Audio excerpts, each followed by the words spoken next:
So first of all, start off with just a few leaves in your tea strainer. This is a little strainer thing I bought for loose leaf tea.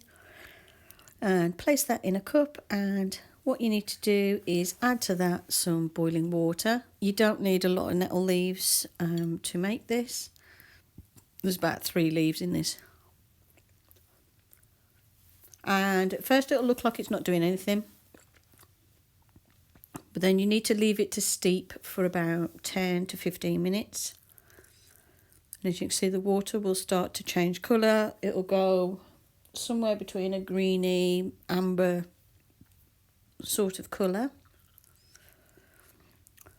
This was halfway through the time, and then I left it for a little bit longer, so you can see it's getting darker. And then what I did was gave it a really good mix around, and then let it sit for the last few minutes. And once it was done, it looked like this, and it's a very nice drink. It tastes like, if you've ever had peppermint tea, it reminds me a lot of peppermint tea, but without the mintiness to it. It's got that sort of earthy, sort of leafy taste, but without the mint. It's actually really pleasant. So this is a nice drink to have, and it contains, it's supposed to be a good source of vitamin C, although obviously with the amount that's in tea, it's going to be a negligible amount. And I just wanted to mention, if you are diabetic, don't drink this, because nettle leaf tea is known to lower blood glucose levels. Also, don't drink it if you're pregnant or breastfeeding, because there's been no research to determine whether it's safe or not for either the mother or the fetus during pregnancy.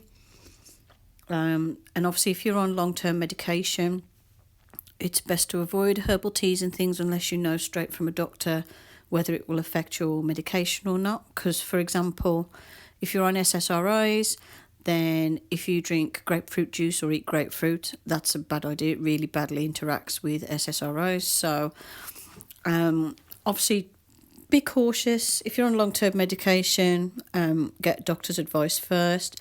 But nettle leaf tea is a nice one to make because nettles grow everywhere.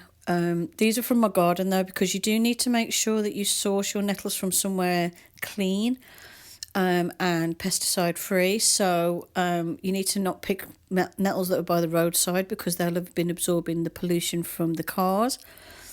These are from my garden, and in my garden I know there's no pesticides or insecticides or weed killers or anything spread in my garden. I don't use anything like that because I don't want to harm the bees, and also I don't want to poison my cat. So what I do is I make sure that my garden is pest free by using natural sources. So for example, if you've got a load of snails eating a certain one of your vegetables, plant onions next to it. The onions put the snails off.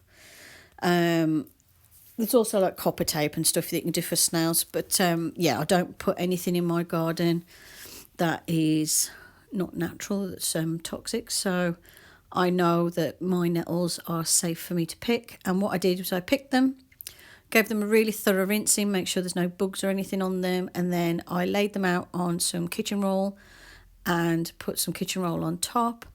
And I left them to dry for the week in a warm, clean area of the house where they're not going to get messed with by the cat or anything. And now they're dried, I can use them in my tea.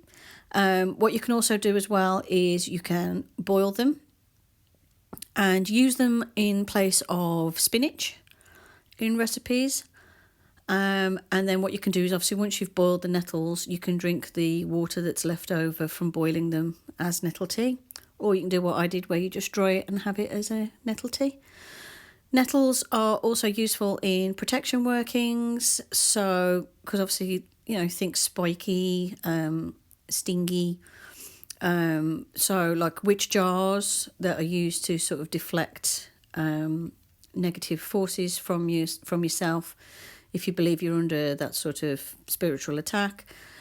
Usually has like, you know, glass, nails, that sort of thing in. But if you want to go more natural method, you can put rose thorns, nettle, things like that in the jar. You can also use the nettles in witch balls, pouches, anything like that. Great for protection workings, and also nice to drink. If you're wondering about my coffee table, I've been working on this spooky haunted house jigsaw, and it's massive. It's took over my coffee table, and I've only just finished it, so I haven't moved it yet. But yeah, it looks cool. Because I've got a second channel where I do puzzles and things called Puzzles and Fidgets.